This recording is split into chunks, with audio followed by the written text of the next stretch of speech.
For January born breed. Bullets lahat po yan. Anak na ng mga imported at saka local mix.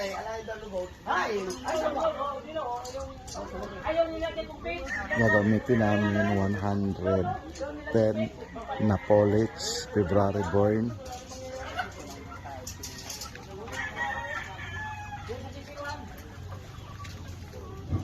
At saka nasa 120 na hen.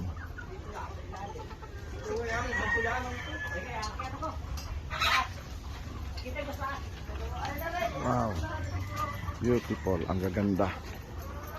Gagandang mga inahin, ang gagandang mga pullets. Wow. Dito natin kukunin packs yung pamparapol natin. Gaganda. Shit. Walang tulak kabigin ah.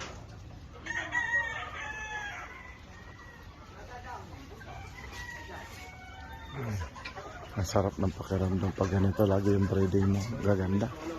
Gandang sukat. Yung gastos mo bali wala pag magaganda ang produce.